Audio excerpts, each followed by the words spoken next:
लगाई के गेलही अरे अब कुछ नहीं भावो के सुनवा काहे खातिर तोरा सुनवा बोल बताबो होगे आगे सुनना हकी अपने आदत लगाई के गेलही अपने आदत लगाई के गेलही अब कुछ नहीं भावो सोनमा के बहुत तोरा बताबो सोनमा के कोना बहुत तोरा बताबो अपने आदत लगाई के गेलही अब कुछ नहीं भावो अपने आदत लगाई के गेलही अब कुछ नहीं भावो सोनमा के कोना बहुत तोरा बताबो सोनमा के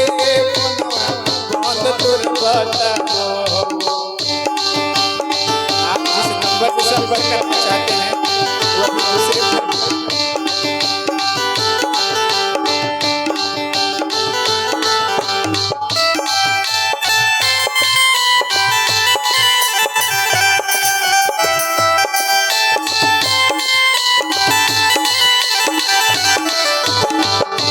लगैले हमरा प्यार के अदतिया के तोहरा से दूर अब कैसे रहब बतिया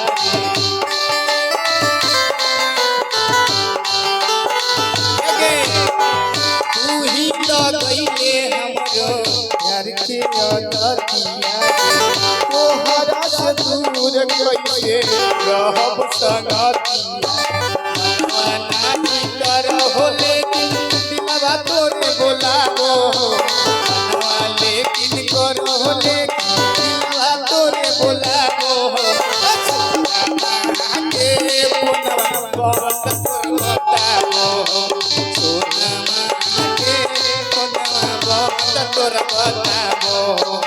अपन आदत लगाई के गेलही हमरा न कुछ भावो अपन आदत लगाई के गेलही हमरा न कुछ भावो सोनमा के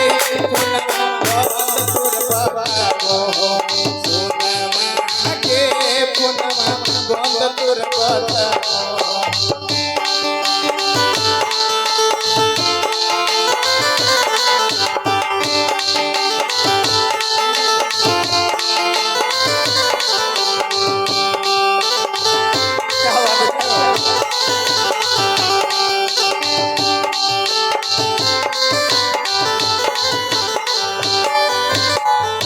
लगैले हमरा प्यार के अदतिया के तोहरा से दूर कैसे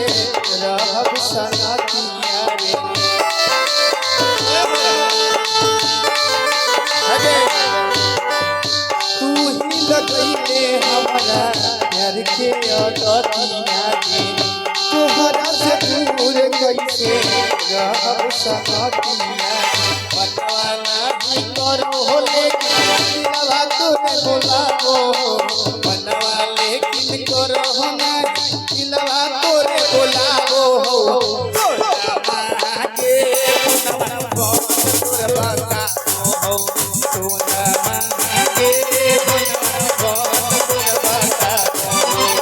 अपने आदत लगाई के गेलही हमरा न कुछ भावो अपने आदत लगाई के गेलही हमरा न कुछ भावो के कोना बहुत तोरे बतावो सोनमा के कोना बहुत तोरे बतावो